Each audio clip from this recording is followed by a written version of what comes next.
Imagine, if you will, a world before the hum of electricity, before the glow of screens, and long before the ceaseless chatter of the internet.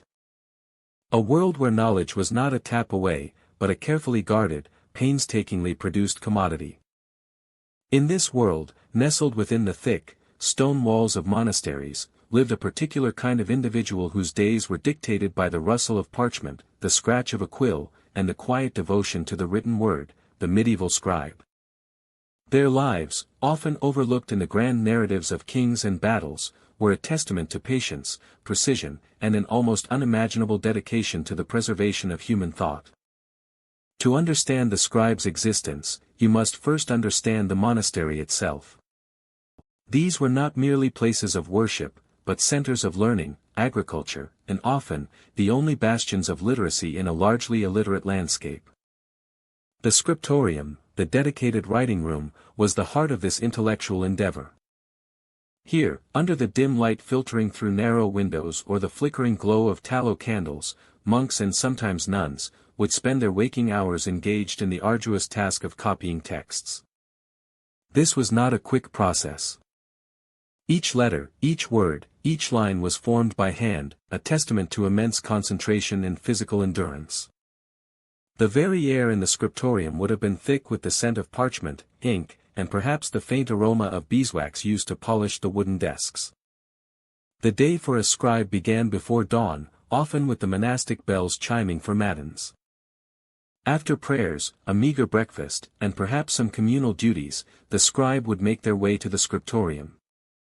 The light was paramount, and work often ceased at dusk, or continued by the perilous light of a single candle, risking fire and eye strain. The tools of their trade were simple, yet each played a vital role. Parchment, typically made from animal hides, sheep, goat, or calf, was the primary surface for writing. Preparing this material was a laborious process in itself, involving soaking, stretching, scraping, and bleaching the skins to achieve a smooth, durable surface. Think for a moment of the sheer number of animals required to produce a single large manuscript, let alone an entire library. This was a costly and time-consuming endeavor, underscoring the immense value placed on each page. Ink was another essential component, often made from gall nuts mixed with iron salts and gum arabic, or from soot for black ink. Various natural pigments were used for colored inks, ground meticulously by hand. The quill, usually a goose feather, had to be carefully cut and sharpened with a small knife, its tip needing constant attention to maintain a fine point. Imagine the rhythmic sound of a dozen or more quills scratching simultaneously across parchment, punctuated only by the occasional sigh or the turning of a page. This was the soundtrack to their existence, a quiet symphony of creation. The texts they copied were varied. Foremost among them were religious texts, the Bible, liturgical books, and commentaries by church fathers.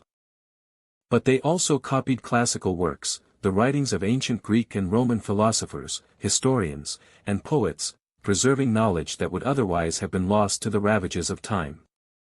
Legal documents, chronicles, and even practical treatises on agriculture or medicine also passed under their careful hand. Each copy was not merely a reproduction, it was an act of preservation, a bridge connecting the wisdom of the past to the future. The scribe's work was far from glamorous. It was a monotonous, repetitive task that demanded unwavering focus. Mistakes, though inevitable, were to be avoided at all costs.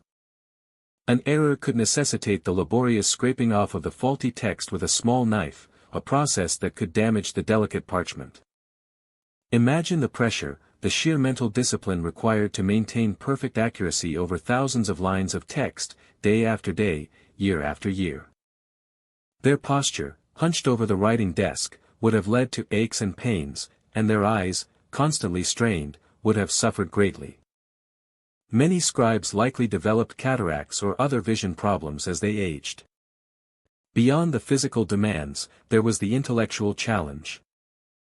Many scribes were highly educated, fluent in Latin, and sometimes Greek or Hebrew. They had to understand the text they were copying, not just reproduce it mindlessly.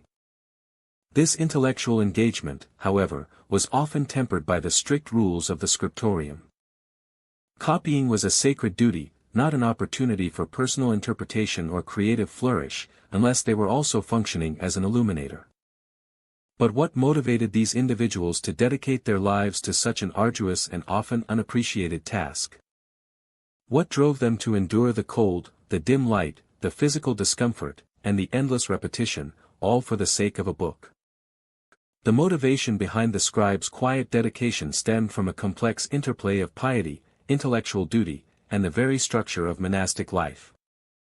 For many, copying was an act of profound spiritual devotion.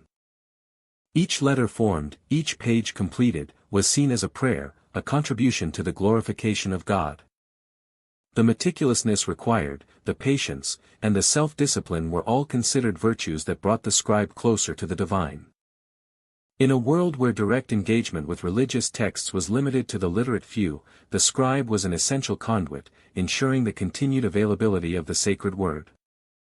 Imagine the spiritual satisfaction of knowing that your painstaking work would allow generations to come to read and understand the scriptures, to guide their own paths toward salvation. Beyond the spiritual, there was a profound sense of intellectual responsibility. Monasteries, particularly during the early medieval period, were often the sole repositories of learning and literacy in Western Europe. As empires crumbled and political landscapes shifted, it was within these secluded communities that the flame of knowledge was kept alive. Scribes were not merely transcribers, they were guardians of ancient wisdom. The works of Aristotle, Plato, Virgil, and countless others would have vanished into obscurity without their tireless efforts. Consider the profound impact of rediscovering a long-lost classical text, meticulously copied by a nameless monk centuries earlier, opening up new avenues of thought and inquiry.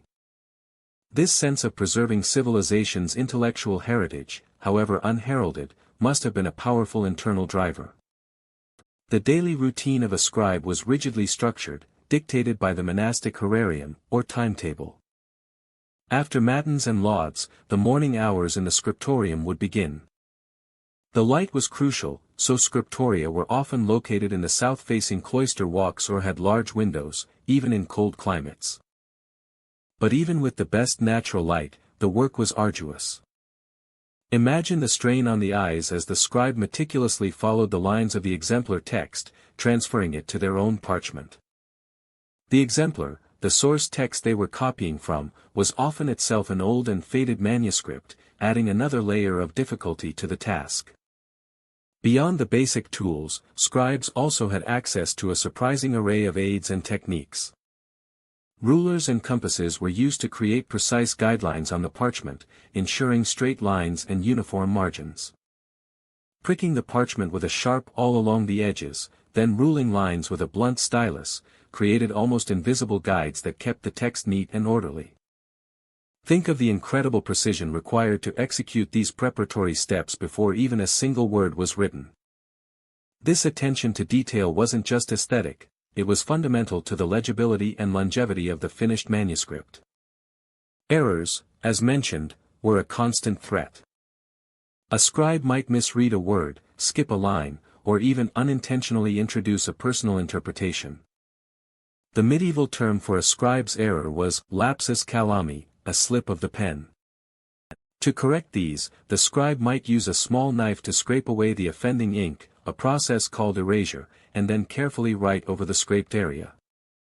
More commonly, errors were simply left in, or noted in the margin by a later scribe.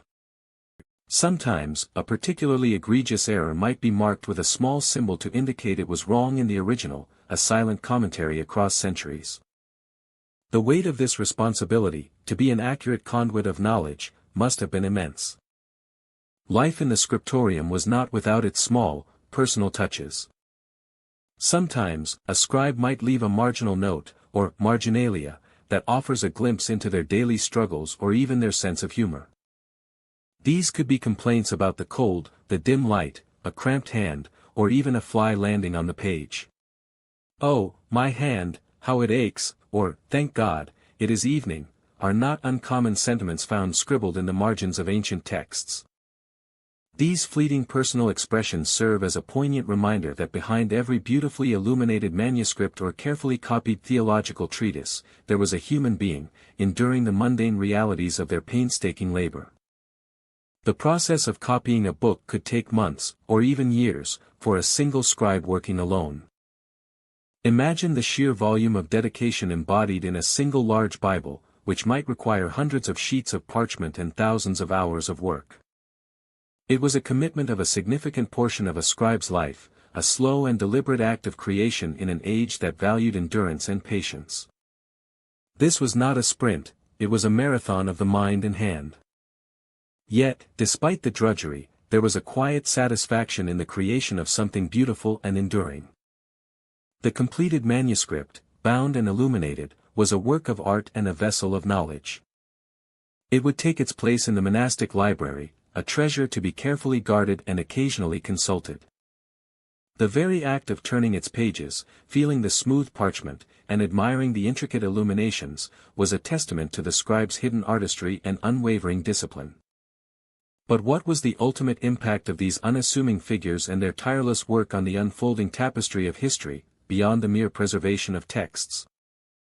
The quiet, enduring labor of the medieval scribe, often conducted in the hushed confines of the scriptorium, had an impact far beyond the simple preservation of texts.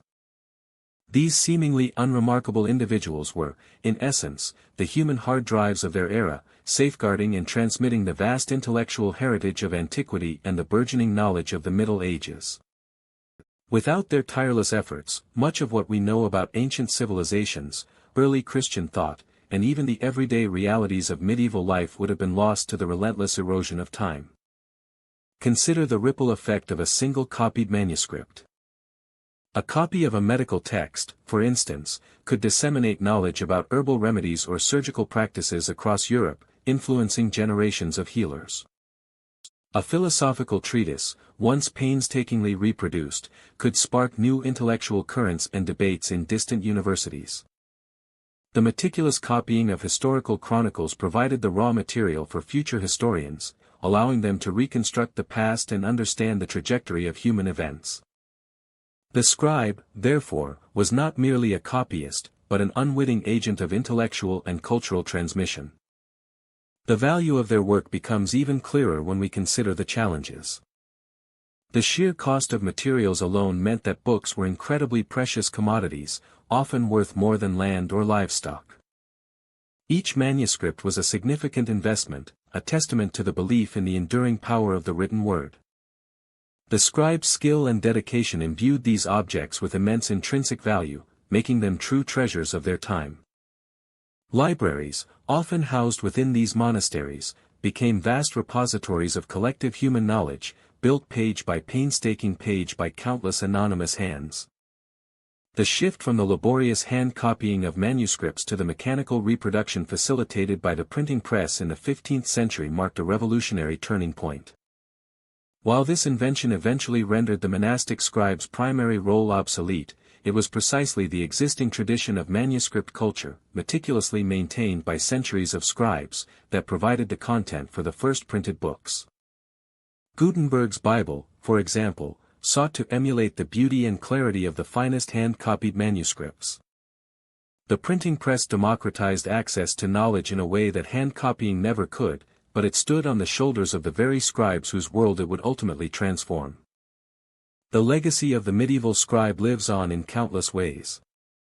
Every time we read a classical text, or delve into the history of an ancient civilization, we are, in a very real sense, benefiting from their silent labor.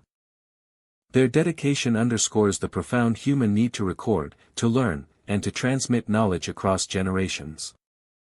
In an age of instant information, the scribe's slow, deliberate craft offers a poignant reminder of the value of patience, precision, and the deep reverence for the written word. They taught us that knowledge is not just consumed, it is painstakingly created and carefully preserved, a testament to the enduring power of human endeavor.